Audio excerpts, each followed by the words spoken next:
My name is Olivia Ellington, and I will be doing a close reading on this nonfiction text, Wolves. This text will be a read aloud and guided reading, and it's a first grade level text, but since I'll be reading it to my kindergartners, I think it will be appropriate. Some of my higher reading groups might be able to read this with a little bit of help as well. I chose this text because it is nonfiction, and my class is currently reading nonfiction books and learning how to read them and learn information from them. And also my kids love to learn about different animals, so I think they'll be excited to learn about wolves.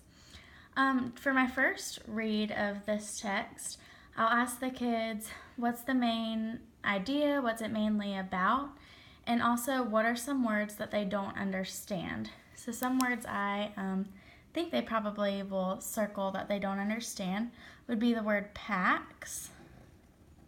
It says that they live and hunt in groups called packs. I also think that they will have a hard time with body language. You might say, what is body language? And I think we'll figure it out. And then also the word bear. They might think I'm saying bear like the animal bear. And then also defend and territory. And then after we talk about what words we circled that we don't understand, we can use context clues to figure out what they mean. So right here it says, a pack can range from 2 wolves to as many as 20 wolves, and they have a breeding pair of wolves called the alpha pair. So I'll just explain that a pack is more than one wolf that lives together. Down here for body language, it says, wolves use body language to show other wolves how they feel about things.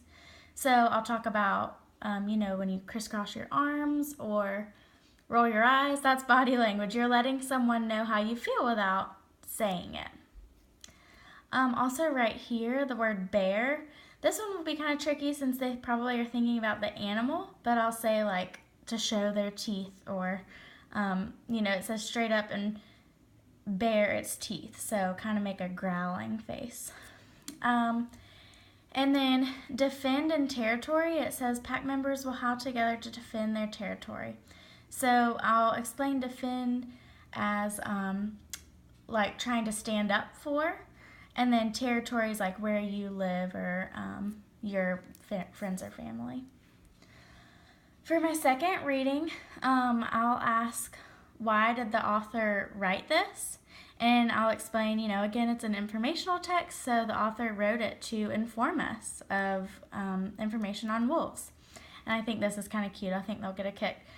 Fast fact, baby wolves called pups are born both blind and deaf. So just another fact about wolves. I'll also point out the text features, like the bolded words, which usually in text or nonfiction books, there's a glossary in the back. There's not for this, but we can talk about the bolded words. And then also the photographs.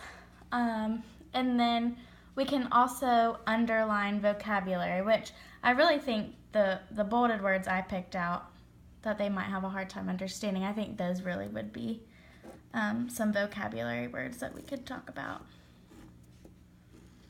Also, my kids love to circle their sight words or highlight their sight words, so they might do that as well for part of the second read.